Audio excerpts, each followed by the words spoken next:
Bismillahirrahmanirrahim. Alhamdulillah. Wassalatu wassalamu ala rasulillah wa ala alihi wa sahbihi wa man wala. Thumma amma ba'd. Qala Syekh Al-Mujaddid Muhammad bin Abdul Wahhab rahimahullahu ta'ala. Setelah pada pertemuan sebelumnya kita telah dijelaskan pentingnya memahami, menghafal, dan merenungi kaidah-kaidah berkaitan dengan pengetahuan terhadap perkara-perkara tauhid dan pengetahuan terhadap perkara-perkara kesyirikan.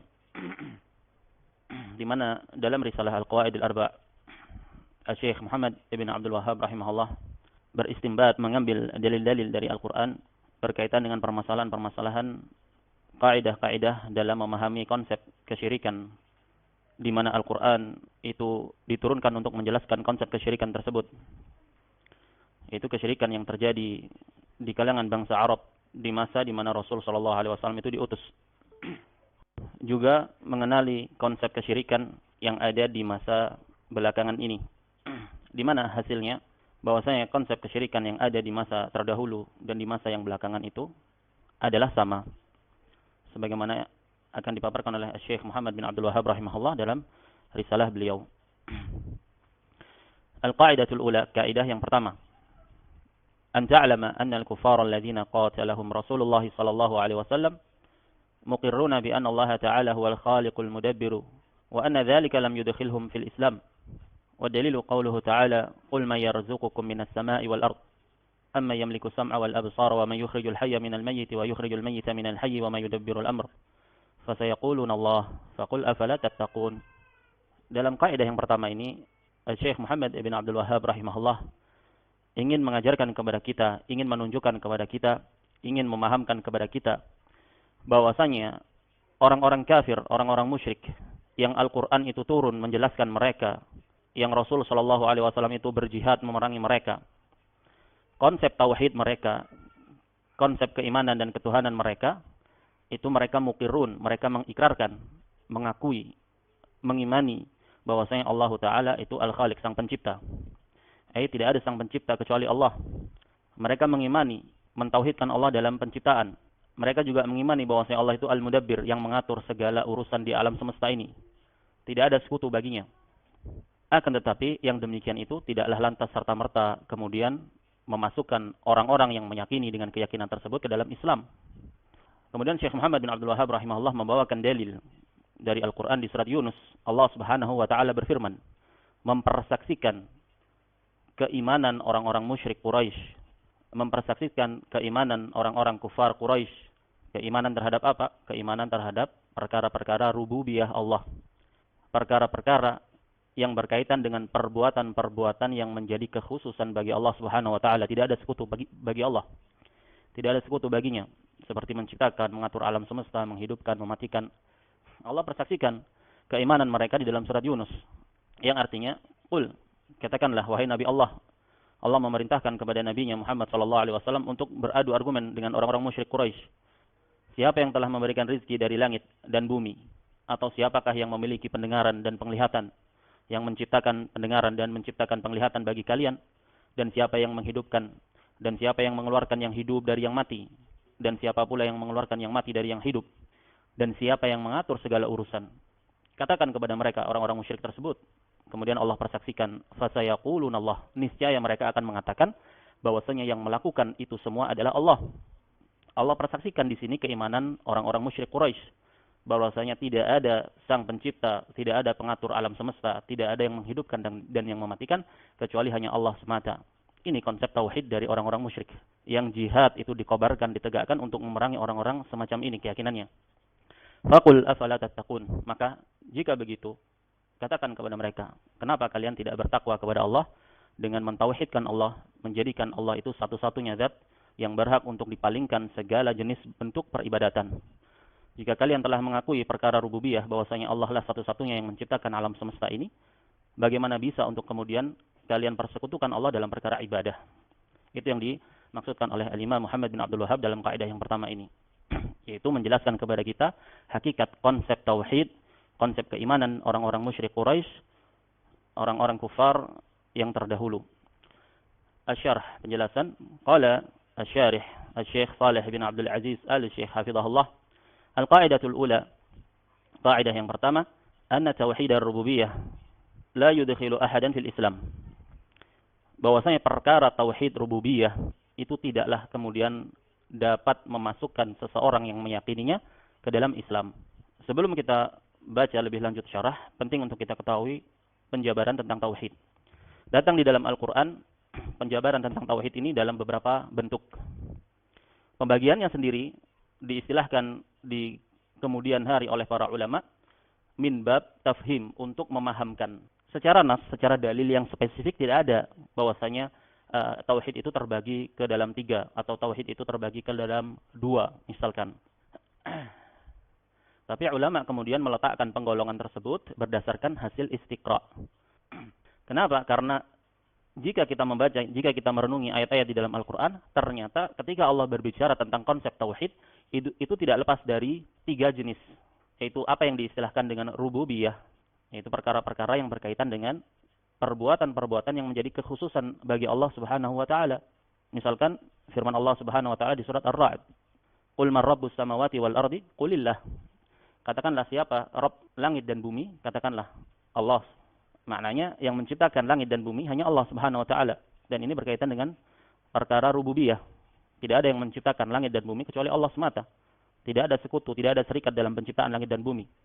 Kemudian datang dalam beberapa ayat dalam Al-Qur'an menjelaskan tauhid berkaitan dengan Asmaul Husna, yang menunjukkan bahwasanya Allah memiliki nama-nama yang husna dan sifat-sifat yang ulia, yang mulia, yang tinggi. Sebagaimana firman Allah di dalam surat Thaha misalkan, Allah berfirman, Allahu la ilaha illa huwa, lahul asma'ul husna. Setelah Allah katakan, Allahu la ilaha illa huwa, tidak ada ilah kecuali Allah, Allah jelaskan bahwasanya Allah memiliki asma'ul husna. Menunjukkan bahwasanya di dalam ayat Al-Quran, ketika Allah berbicara tauhid, terkadang bermakna atau memberikan makna asma' wa sifat. Bahwasanya Allah memiliki nama-nama yang husna. Dan juga dalam perkara permasalahan ibadah, datang penyebutannya di dalam Al-Quran. Misalkan, ya ayuhan nasu ubudu rabbakum, wahai sekalian manusia, ibadahilah Rabb kalian.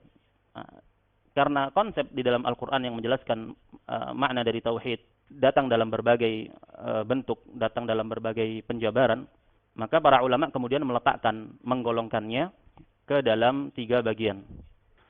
Hanya dalam rangka untuk memberikan pemahaman, memudahkan pemahaman. Bukanlah maknanya kemudian ini perkara yang bid'ah.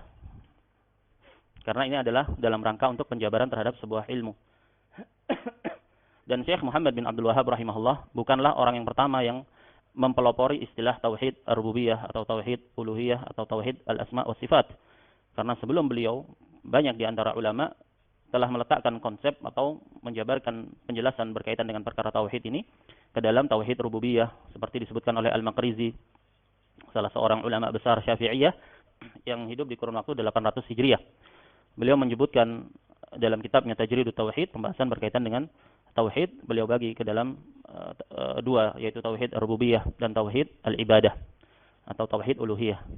As-San'ani, Al-Imam As-San'ani yang semasa dengan Syekh Muhammad bin Abdul Wahhab rahimahullah, beliau juga dalam kitabnya Tathhirul I'tiqad membagi tauhid ke dalam 2, tauhid rububiyah dan tauhid uluhiyah. Ini semua menunjukkan apa? Menunjukkan bahwasanya pembahasan atau penjabaran berkaitan dengan tauhid dalam istilah tauhid rububiyah, tauhid uluhiyah itu bukanlah dipelopori oleh Syekh Muhammad bin Abdul Wahhab rahimahullah sebagaimana yang dituduhkan oleh orang-orang yang benci terhadap dakwah beliau, dengan tuduhan bahwasanya beliau mengadakan kebid'ahan dengan melakukan pengistilahan terhadap tauhid, membagi dalam 3, yaitu tauhid rububiyah, tauhid uluhiyah, dan tauhid asma' wa sifat. Al-qaidatul ula, anna tauhid ar-rububiyah, bahwasanya tauhid ar-rububiyah, konsep menunggalkan, meyakini, mengesahkan bahwasanya hanya Allah Subhanahu wa taala semata yang tidak ada sekutu baginya dalam penciptaan langit dan bumi, dalam penciptaan segala makhluknya, dalam menghidupkan dan mematikan, dalam mengatur segala urusan alam semesta. Ini berkaitan dengan rububiyah. Anna tauhid ar-rububiyah la yudkhilu ahadan fil Islam. Bahwasanya tauhid rububiyah, keyakinan seseorang terhadap tauhid rububiyah itu tidaklah lantas kemudian memasukkan seseorang itu ke dalam Islam. Kenapa? Li'anna tauhid ar-rububiyah laisa huwal matlub. Karena konsep tauhid rububiyah itu bukanlah sebuah konsep yang dituntut, yang dimaukan, dalam artian secara mujarradan, secara berdiri sendiri. Kenapa? Karena konsep tauhid rububiyah itu secara fitrah terpatri dalam sanubari setiap makhluknya. Terpatri dalam sanubari dan jiwa setiap makhluknya. Fitrah yang masih sehat, fitrah yang masih lurus, fitrah yang masih selamat. Dia akan menyadari bahwasanya wujud segala perwujudan apa yang ada di alam semesta itu pasti ada yang menciptakannya. فإن معرفة العرب بأن الله جل وعلا هو الخالق وهو الرازق وحده وهو المحيي وحده وهو المميت وحده وهو الذي يجير ولا يجار عليه وهو الذي إليه الأمر وهو الذي ينزل المطر وهو الذي أنشأ جنات معروشات وغير معروشات هذا كله يقرون به. Kenapa? Perkara tauhid ar-rububiyah dengan berdiri sendiri itu bukanlah sesuatu yang dituntut.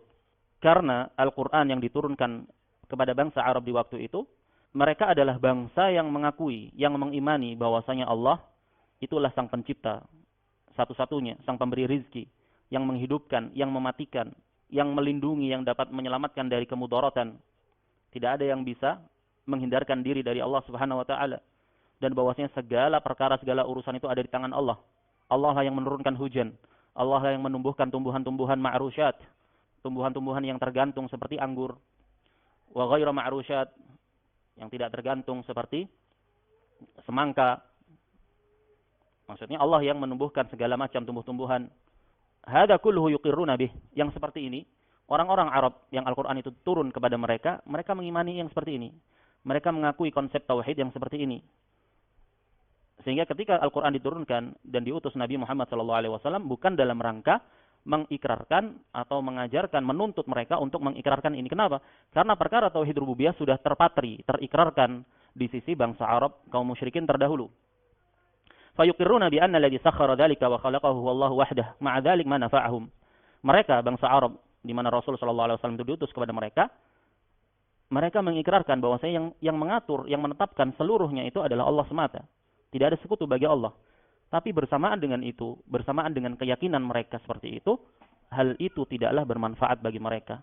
Walam yaj'alhumullah jalla wa ala bidzalika min ahlil Islam.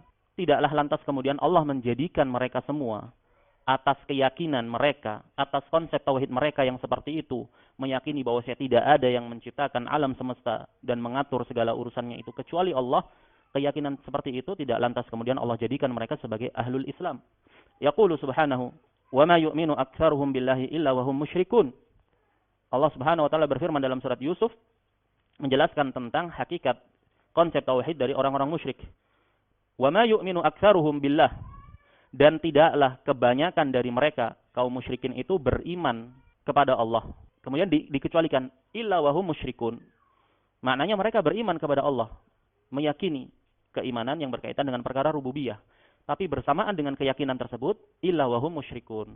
Yang menjadi problem, yang menjadi permasalahan itu, mereka mempersekutukan, menyekutukan Allah dalam perkara peribadatan. Wa ma yu'minu aktsaruhum billah, yakni al-iman bi rububiyatihi. Dan tidaklah mereka itu beriman, kebanyakan mereka itu beriman kepada Allah, illa wahum musyrikun. Kecuali pasti mereka syirik dalam perkara apa? Fi ibadatihi, dalam peribadatan kepadanya. Tekstual ayat ini didahului oleh penafian, kemudian diistisna. Kalau kita hilangkan manafiyahnya dan kita hilangkan istisnanya, seakan-akan takdirnya seperti ini. Wa yu'minu aktsaruhum billah, isbat, menetapkan, dan kebanyakan kaum musyrikin itu yu'minu billah, beriman kepada Allah. Wa hum musyrikun, akan tetapi keimanan mereka itu dalam keadaan mereka itu juga melakukan kesyirikan kepada Allah. Wa idza nadarta ila hali kufaril Arab tarahum muqirrina bi aktsari afradi tauhidir rububiyah. Kalau engkau melihat sepak terjangnya keadaan dari kaum kufar Arab, kamu lihat, kamu baca dalam sirah, dalam penjelasan Allah di dalam Al-Quran, dalam kitab-kitab tafsir, dalam sunnah-sunnah Nabi-Nya sallallahu alaihi wasallam, tarahum muqirrina bi aktsari afradi tauhidir rububiyah. Kamu akan dapati bahwasanya kebanyakan mereka, mayoritas mereka itu ternyata mengikrarkan, mengakui kebanyakan permasalahan tauhid rububiyah. Walaupun tidak secara mutlak, ada beberapa perkara rububiyah yang mereka ingkari. Kama qala jalla wa ala, qul man yarzuqukum minas sama'i wal ardi amma yamliku sam'a wal absar wa man yukhrijul hayya minal mayyiti wa yukhrijul mayyita minal hayyi wa man yudabbirul amr fa sayaquluna Allah faqul afala tattaqun. Sebagaimana yang Allah firmankan di dalam surat Yunus yang dibawakan oleh Syekh Muhammad bin Abdul Wahhab dalam kaidah yang pertama, Allah persaksikan bahwasanya mereka ini mengakui, kalau mereka ditanya, orang-orang musyrik Arab itu ditanya, siapa yang memberikan rizki kepada kalian dari langit dan bumi? Siapa yang menjadikan bagi kalian pendengaran dan penglihatan? Siapa yang menghidupkan? Siapa yang mematikan? Siapa yang mengatur segala urusan? Allah persaksikan. Fasayaquluna Allah. Niscaya mereka akan menjawab Allah. Fasayaquluna Allah, yakni alladhi yaf'alu hadhihi al-asya' huwa Allah wahdah. Ini persaksian dari Allah atas keimanan mereka dalam perkara rububiyah.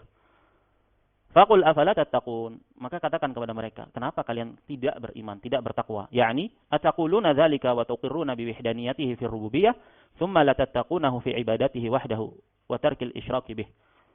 Maksud dari ayat ini faqul afala tattaqun. Allah sedang menghujahi mereka. Ataquluna dzalika, apakah kalian mengatakan, menyatakan, mengikrarkan yang demikian? Wa tuqirruna bi wahdaniyatihi fi rububiyyah. Kalian mengikrarkan, menyatakan, meyakini, mengimani bahwasanya hanya Allah lah satu-satunya zat yang berkaitan dengan perkara rububiyah. Perbuatan-perbuatan yang menjadi kekhususan bagi Allah. Tidak ada sekutu baginya. Menciptakan, mematikan, mengatur alam semesta, memberikan manfaat, mendatangkan kemudaratan. Kalian akui yang demikian. Tsumma la tattaqunahu fi ibadatihi wahdahu wa tarki al-isyraki bih. Kalian akui itu, tapi kalian jatuh dalam kontradiksi yang hebat. Kenapa kalian tidak bertakwa kepada Allah Subhanahu wa taala dalam peribadatan kepada Allah dan kalian tinggalkan kesyirikan-kesyirikan? Fa aqama 'alaihimul hujjata bima aqarru bihi 'ala ma ankaruh. Maka dalam ayat ini Allah tegakkan hujjah atas mereka. Allah patahkan argumentasi mereka dengan apa yang diri mereka sendiri itu mengikrarkannya, mengakuinya. Wa hadhihi tariqatul Qur'an fi iqamatil hujjati 'alal musyrikin. Faidah termasuk dari uslub metode Al-Quran dalam melakukan penegakan hujjah terhadap orang-orang musyrik dengan metode seperti ini. Digaris bawahi. Fa'aqama alaihimul hujjah bima aqarru bihi ala ma ankaruh. Orang-orang musyrik mengingkari bahwasanya hanya Allah sajalah yang berhak untuk diibadahi. Mereka mengingkari ini. Tapi Allah tegakkan hujjah atas mereka, atas apa yang mereka imani. Apa yang mereka imani? Mereka mengimani bahwasanya dalam perkara rububiyah itu hanya Allah Subhanahu wa taala semata. Tidak ada sekutu baginya. Maka Allah tegakkan hujjah. Kalau begitu, kenapa kalian jatuh dalam kontradiksi yang hebat? Naam. Fa inna min barahini tauhid, a'ni tauhid al-ibadah an tuqama al-hujjatu bi tauhid rububiyah. Termasuk dari metode argumentasi pemaparan tauhid di dalam Al-Qur'an, yaitu tauhid ibadah yang dimaksud, yaitu ditegakkan hujjah itu dengan tauhid rububiyah. Kenapa? Karena tauhid rububiyah ini perkara yang terpatri dalam sanubari. Terpatri dalam fitrah yang selamat, dalam fitrah yang masih lurus. Li'anna man kana huwal fa'il wahdahu, yakni huwal khaliq wahdahu, huwal raziq wahdahu, ila akhiri afradi tauhid rububiyah, fa'innahu huwa alladhi yastahiqul ibadata wahdahu duna ma siwah. Jadi argumentasinya seperti ini. Kalau zat yang menjadi zat satu-satunya yang melakukan penciptaan, pemberian rizki, dan perkara-perkara lain berkaitan dengan rububiyah, menghidupkan, mematikan, menciptakan pendengaran, menciptakan penglihatan, mendatangkan kemanfaatan, mencegah kemudaratan, dan yang selain daripada itu, ila akhir afradi tauhid rububiyah, dari perkara-perkara tauhid rububiyah. Fa'innahu huwa alladhi yastahiqul ibadata wahdahu duna ma siwah. Maka sejatinya dia pula lah, zat itu pula lah, yang satu-satunya itu pula lah yang berhak untuk dipalingkan segala jenis bentuk peribadatan kepadanya tanpa selainnya. Walihada, oleh karena itu qala Allah Subhanahu munkiran 'alal musyrikin. Oleh karena itu Allah berfirman dalam keadaan melakukan pengingkaran terhadap orang-orang musyrik sebagaimana Allah firmankan di dalam surat Al-A'raf, ayusyrikuna ma la yakhluqu syai'an wa hum yukhlaqun. Apakah mereka melakukan kesyirikan? Apakah mereka menjadikan serikat-serikat, sekutu-sekutu bagi Allah? Perkara-perkara yang tidak menciptakan segala apapun itu. Wahum yukhlaqun, bahkan mereka sendiri itu diciptakan. Kalau mereka makhluk, kenapa bisa kalian ibadahi? Wa qala subhanahu qulil hamdulillahi wa salamun ala ibadihi alladhina astafa Allahu khairun amma yusyrikun. Katakanlah alhamdulillah dan salam keselamatan atas hamba-hambanya yang terpilih. Apakah Allah yang lebih baik? Amma yusyrikun, ataukah yang kalian persekutukan itu, sekutu-sekutu yang kalian jadikan sekutu bagi Allah? Apakah Allah yang lebih baik? Kamu berpikir. Nah, ini istifham ingkari. Jelas mereka akan mengatakan tentu tidak. Wa wasafa alladziina ja'alahum al-musyrikuuna alihatan bi annahum ajizun. Allah sifatkan ilah-ilah, sesembahan-sesembahan yang dijadikan oleh kaum musyrikin sebagai sesembahan-sesembahan, Allah sifati bahwasanya mereka itu ajizun, memiliki sifat yang lemah, sifat yang kurang. Walaisa lahum qudrah, mereka tidak memiliki daya upaya, tidak memiliki kekuatan, qudrah. Walaisa lahum khalqun, bahkan mereka tidak memiliki hak penciptaan, tidak bisa menciptakan sedikit pun. Walaisa lahum sifatun taj'alu ulaika yutawajjahuna ilaihim. Bahkan mereka tidak memiliki sifat-sifat yang mulia, sifat-sifat yang sempurna, yang dengan sifat-sifat itu kemudian menjadikan mereka itu layak untuk dituju. Ini secara tidak langsung menunjukkan isbat bahwasanya zat yang berhak untuk diibadahi, zat satu-satunya yang menciptakan alam semesta ini adalah zat yang memiliki sifat-sifat yang sempurna. Berarti Allah itu memiliki sifat-sifat yang sempurna. Laisa kamitslihi syai'un wa huwas samiul basir. Tidak ada yang semisal dengan Allah, dan Allah itu memiliki sifat as-sam', mendengar dan melihat. Allah Subhanahu wa taala berfirman, "Wa ay yaslubhumud dubabu syai'an la yastanqidhuhu min dha'ufa at-talib wal matlub."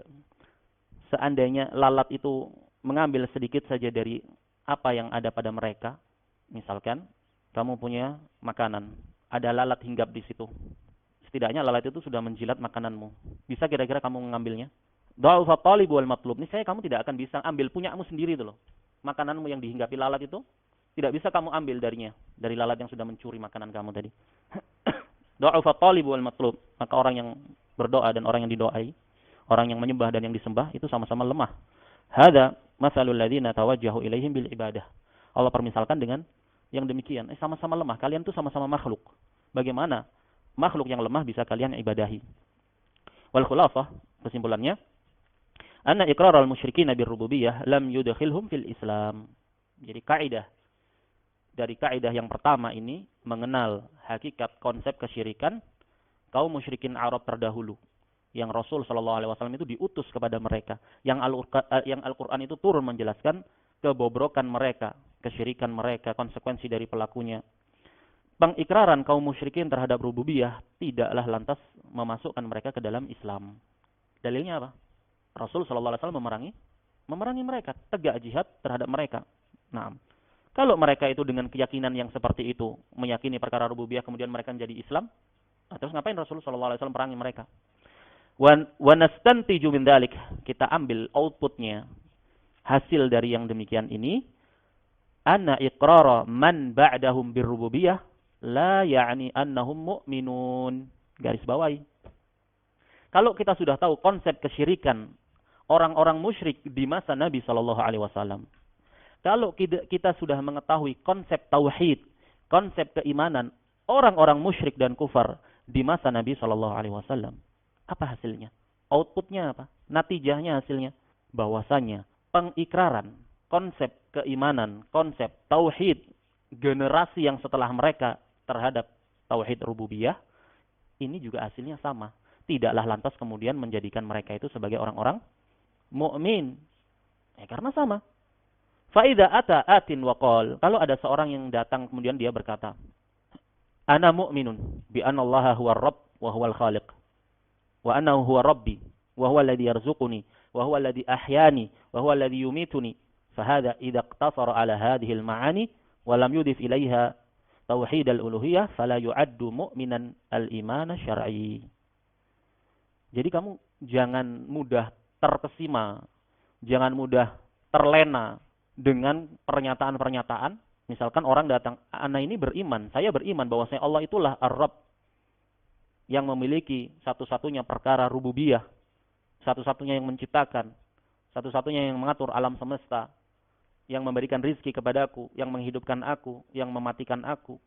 Kalau orang ada yang menyatakan seperti ini, tapi dia membatasi, mencukupkan hanya makna-makna seperti ini, la ilaha illallah, apa maksudnya? Tidak ada yang menciptakan alam semesta kecuali Allah.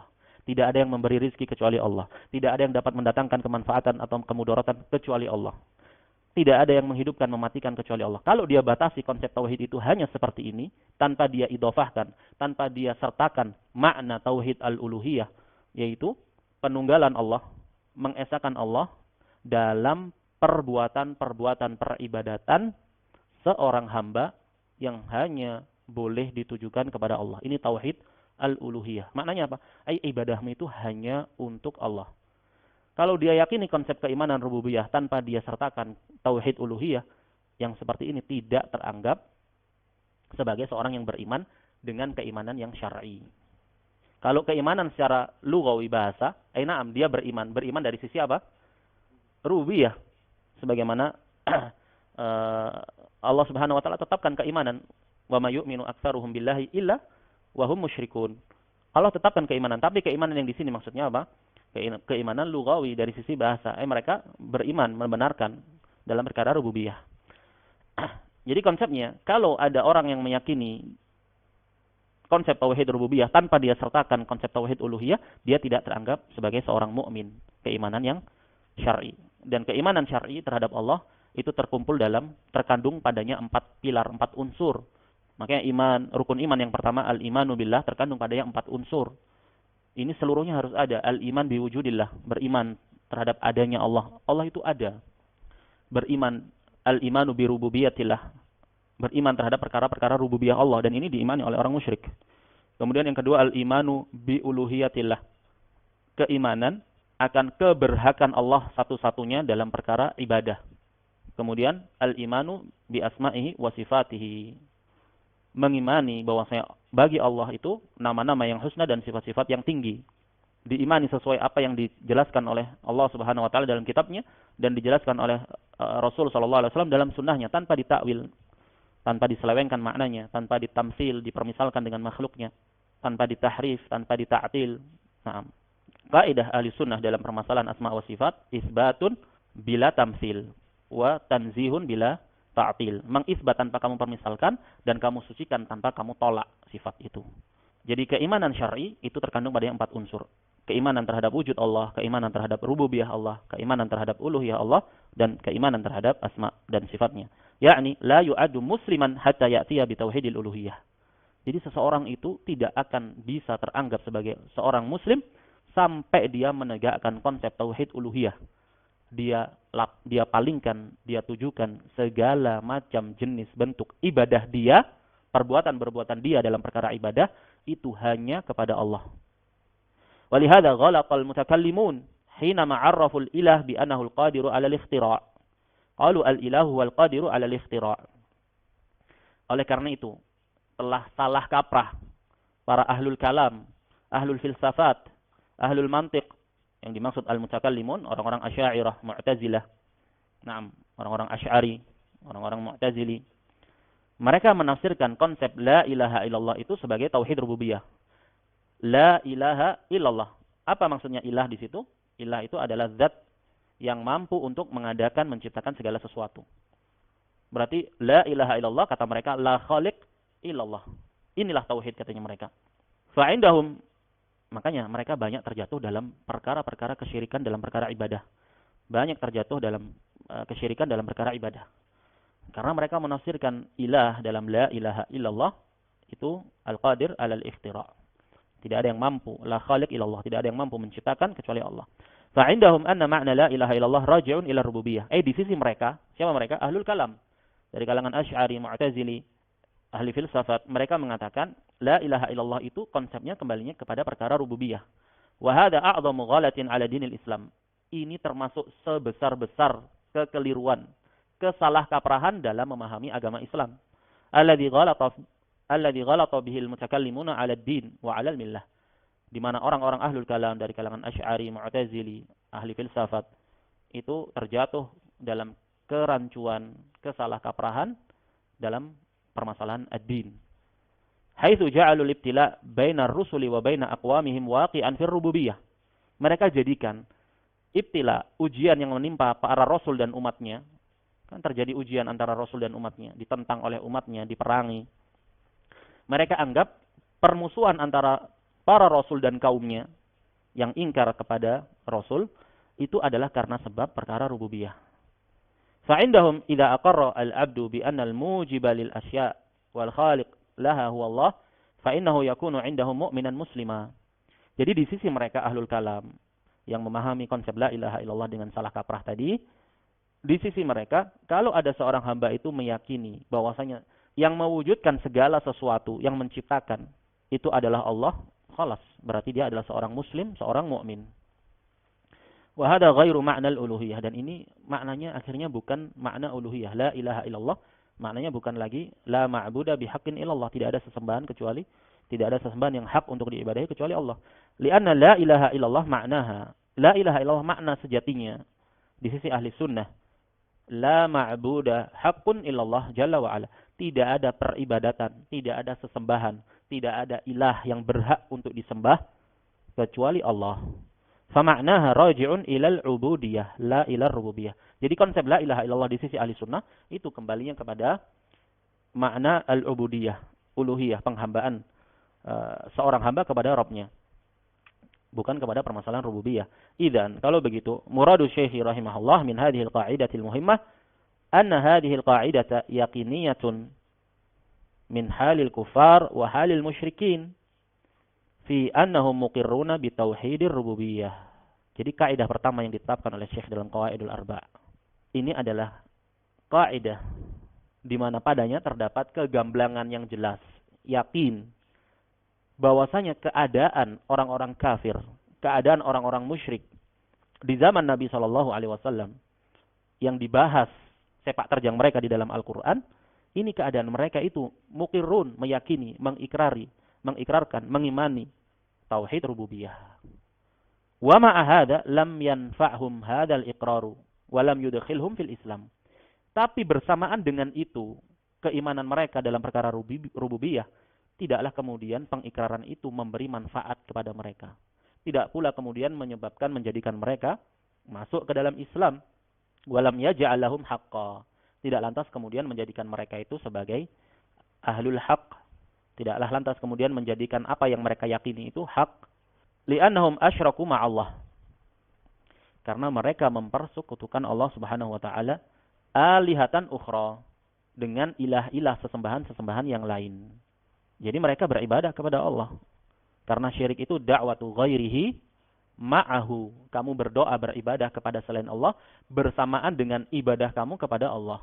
Inilah yang dimaksudkan dengan musyrik, kesyirikan. Bukan mereka yang sejatinya memang tidak beribadah kepada Allah. Keyakinan mereka itu menyembah batu, menyembah dewa-dewa, menyembah dewi-dewi. Nah, bukan ini. Orang-orang musyrik yaitu mereka yang menyembah Allah. Li'annahum asyraku ma'allahi jalla wa ala alihatan ukhra. Problem terbesar mereka, keimanan mereka terhadap perkara rububiyah Allah tidak bermanfaat. Kenapa? Karena mereka mempersekutukan Allah dengan ilah-ilah yang lain dalam hal ibadah. Wa abadu alihatahum al-batilah. Mereka ibadahi sesembahan-sesembahan mereka, ilah-ilah mereka yang batil. Wa qalu aja'alal alihata ilahan wahida. Bahkan mereka berkata ketika Rasul sallallahu alaihi wasallam mendakwahkan kepada mereka, qulu ya ayuhan nas qulu la ilaha illallah. Wahai sekalian manusia, katakanlah, ucapkanlah la ilaha illallah. Nyatakanlah la ilaha illallah. Maka mereka pun melakukan pengingkaran. Sebagaimana Allah persaksikan itu dalam surat Sad. Allah katakan, aja'alal alihata ilahan wahida. Allah kabarkan ucapan mereka melakukan pengingkaran kepada Rasul sallallahu alaihi wasallam. Apakah ilah-ilah itu akan dijadikan satu? Fa idza nadarna fi hadzal zaman wa fi zamani syekh wa ma qablahu wa ma ba'dahu. Kalau kita merenungi, kita lihat sejarah, kita lihat sirah di zaman ini, di zaman kita sekarang ini, wa fi zamani syekh, atau di zaman Syekh Muhammad bin Abdul Wahhab sekitar 250 tahun yang lalu atau hampir sekitar 300 tahun yang lalu. Wa ma qablahu, atau yang sebelum itu. Wa ma ba'dahu, atau yang setelah itu. Kalau kita renungin, kita lihat sepak terjang sejarah ini. Fi anna hunaka man yuqinu birrububiyah walakinahu yusyriku bil ibadah. Bahwasanya di sana ada orang-orang yang yakin mengimani perkara rububiyah, tidak ada sedikit pun keraguan padanya.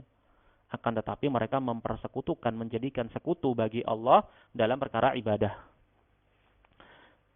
Fa inna dzalika la yanfa'uhu. Maka keyakinan mereka terhadap perkara rububiyah tadi tidaklah kemudian dapat memberikan manfaat kepada pelakunya. Kahalil awwalin, sama, serupa, sejenis seperti keadaan generasi pertama, generasi terdahulu, di mana Rasul sallallahu alaihi wasallam itu diutus kepada mereka. Kenapa? Li'anna al-qa'idah, karena kaidahnya anna musyrikil Arabi kanu yuqinuna birrububiyah. Kaum musyrikin Arab terdahulu, kufar Quraisy dan bangsa Arab, ketika Rasul sallallahu alaihi wasallam itu diutus kepada mereka, konsep tauhid mereka meyakini, mengimani perkara rububiyah. Paham? Kalau keyakinan generasi terdahulu dalam konsep tauhid rububiyah tidak kemudian menjadikan mereka sebagai kaum muslimin, berarti hasilnya sama. Keyakinan generasi kapanpun itu, baik itu di masa ini atau di masa yang akan datang, terhadap konsep tauhid rububiyah, tapi tidak disertai dengan penerapan mereka dalam tauhid uluhiyah, hasilnya sama, tidak akan memberikan manfaat pada mereka. Wal yauma, dan hari ini, di masa-masa ini, di akhir-akhir belakangan ini, qad ya'ti 'ala ba'dhin nufus dha'fun. Terkadang datang sikap lemah pada sebagian jiwa, pada sebagian karakter, lemah secara keilmuan, lemah secara perasaan, lemah secara akal. Idza sami'a man yaqulu insyaallah. Kalau ada orang mengatakan insyaallah, berarti ini orang mukmin. Atau kalau ada orang mengucapkan assalamualaikum. Nah, orang ini kalau apa? Kalau bertamu mengucapkan assalamualaikum. Dibiasakan di kalangan di keluarganya keluar masuk assalamualaikum. Jangan kamu baper. Kemudian kamu jadikan itu standar barometer keimanan seseorang. Betapa banyak orang menggunakan muamalah dengan muamalah semacam ini. Assalamualaikum, bismillah, atau apa lagi? Alhamdulillah, astaghfirullah. Kan sering. Wala salat, wala puasa. Melakukan berbagai macam kemaksiatan dan kesyirikan. Tapi kalau dapat rezeki, alhamdulillah, enggak lupa. Ya. Atau apa? Kaget atau apa, masya Allah, atau astaghfirullah, alhamdulillah. Nah, idza sami'a man yaqulu insyaallah, atau misalnya kalau janjian insyaallah, insyaallah. Lantas kamu jadikan itu barometer keimanan seseorang. Berarti ini orang muslim, orang mukmin. Au sami'a man yadhkurullaha jalla wa ala, atau dia dengar orang menyebut Allah, alhamdulillah. Nah, dan yang semacamnya. Au yaqulu anillah innahu huwa rabbuhu wa huwa maulahu, atau dia mengatakan bahwasanya Allah itulah yang menciptakan alam semesta, yang mengatur segala urusan, yang menciptakan, yang menghidupkan. Au nahwa dzalik, atau yang selain daripada itu, dhannahu muslimah. Serta-merta kemudian khalas, itu adalah legitimasi ketok palu bahwasanya itu adalah acuan sah keimanan, keislaman seseorang. Kan enggak usah baper. Lihat hakikat tauhid itu ada apa tidak pada dirinya, dan apakah dia terapkan ataukah tidak. Makanya Syekh mengatakan, dan ini fakta, waqi' yang ada. Wal yauma qad ya'ti 'ala ba'dhin nufus dha'fun. Lemah keimanan, lemah karakter, lemah akal, lemah keilmuan. Ketika mendengar seperti ini, lantas serta-merta itu adalah acuan barometer keimanan dan keislaman seseorang. Wa qana'a minhu bidzalik, khalas. Qana'a, apa? Apa qana'a? Qana'a itu apa sih? Khalas, cukup. Puas sudah dia. Lega, lapang, legowo. Berarti kamu mukmin, berarti kamu muslim. Paham? Meskipun kamu melakukan apa yang kamu lakukan dari kesyirikan, yang penting kamu mengucapkan, menampakkan amalan-amalan dohir yang semacam ini. Insyaallah, assalamualaikum, alhamdulillah. Naam. Wa qana'a minhu bidzalik. Khalas, dia puas, legowo. Ini adalah barometer keimanan. Wa hadza lam yaqa al-ibtila'u bihi asla. Yang seperti ini tuh loh, tidak terjadi ibtila, ujian itu secara asalnya. Ibtila yang terjadi pada seluruh nabi dan rasul itu adalah karena menegakkan tauhid uluhiyah. Bal la budda an yakuna muwahhidan fi ibadatihi. Itu tadi, yang tadi itu bukan barometer acuan, bukan tolak ukur. Kamu jangan baperan dalam beragama. Agama ini mutlak dengan nas syariat dari Allah Subhanahu wa taala, hukum Allah dan hukum rasulnya. Kalau kamu perturutkan perasaan, ya kamu sedang menghambakan dirimu kepada perasaan. Balla budda an yakuna muwahhidan fi ibadatih. Bahkan tolak ukur barometer seorang itu menjadi seorang muslim dan mukmin, dia harus menjadi ahli tauhid, mentauhidkan Allah dalam segala jenis peribadatan dirinya. Dan itu terkonsepkan ke dalam 3 pilar. Perwujudan kamu, penghambaan diri kamu kepada Allah itu terwujudkan dalam 3 pilar. Semuanya harus ada. Yang namanya pilar, rukun, semuanya harus ada. Tidak bisa tidak. Salah satunya tidak ada, ini gugur secara keseluruhan keimanan itu, tidak berarti. Yang pertama, yakni ya'budullaha wahdah. Dia harus ibadahi Allah. Dia harus palingkan segala jenis macam bentuk peribadatan itu hanya kepada Allah semata. Dia ikhlaskan peribadatan itu hanya kepada Allah. Tidak cukup sampai di situ. Yang kedua, peribadatannya dia kepada Allah setelah dia tauhidkan Allah dalam ibadah itu tadi, konsep ibadah itu pengaplikasiannya harus bima jaa bihil Mustafa sallallahu alaihi wasallam. Harus di atas sunnah tariqah bimbingannya Rasul sallallahu alaihi wasallam.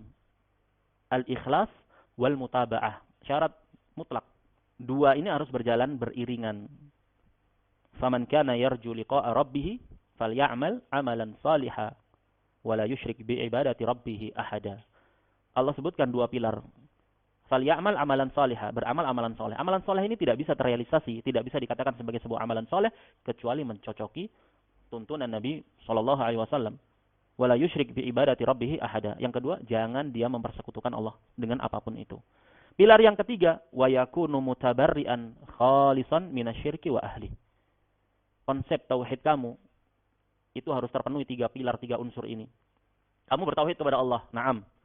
Kamu beribadah, kamu tauhidkan Allah berdasarkan sunnah-sunnah nabinya, na'am. Tapi pilar yang ketiga ini tidak kamu wujudkan, ini runtuh, porak-poranda dua pilar yang tadi itu kamu wujudkan yang sebelumnya. Apa pilar ketiga? Kamu harus mutabarri'an, bara'ah, berlepas diri dari kesyirikan dan dari pelaku kesyirikan.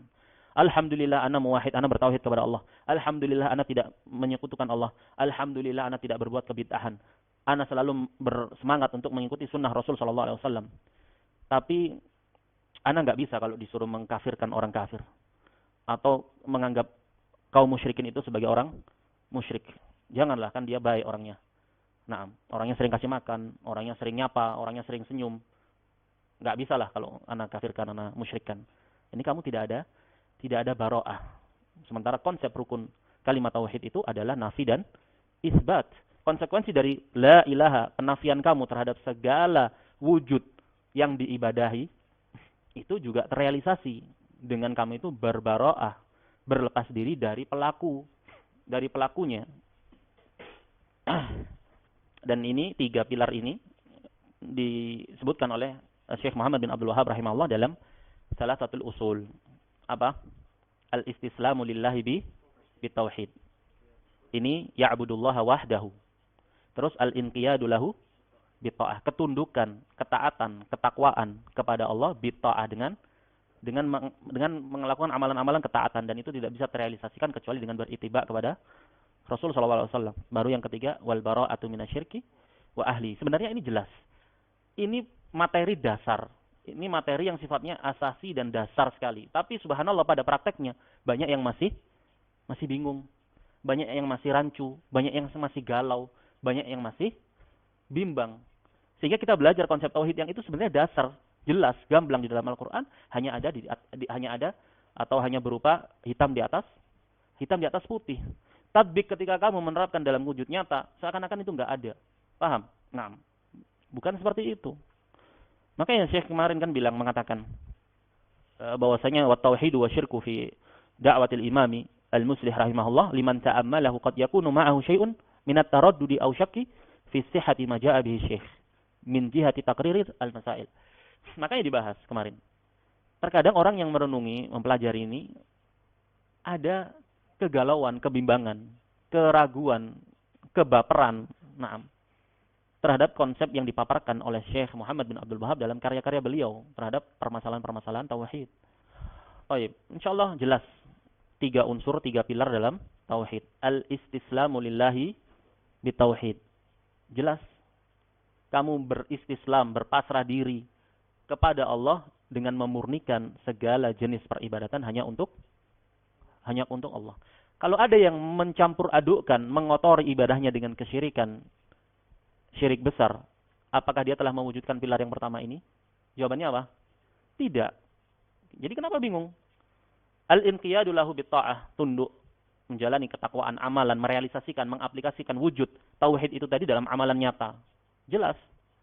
Kalau ada orang yang cuma mengatakan la ilaha illallah, tapi pada amalan nyata prakteknya dia menyelisih apa yang dia ucapkan, apa kesimpulannya? Dia telah mewujudkan pilar kedua enggak? Tidak. Lantas kenapa kita masih bingung, masih galau, masih bimbang?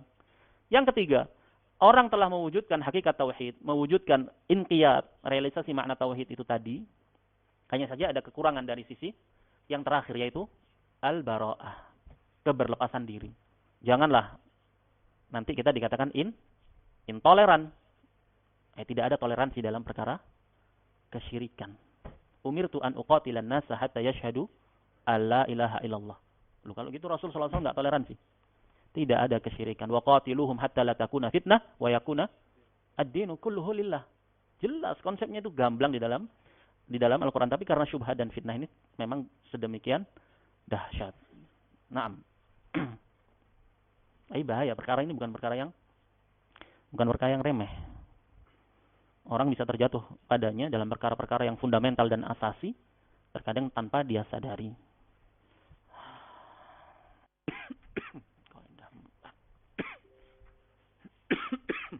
Baik, kita cukupkan sampai di sini. Insyaallah besok biidznillah taala kita bahas kaidah yang kedua. Mungkin masuk setengah dengan kaidah yang ketiga. Baru di hari yang keempat kita selesaikan biidznillah taala. Sallallahu wasallam ala nabiyyina Muhammad wa ala alihi wa sahbihi ajma'in.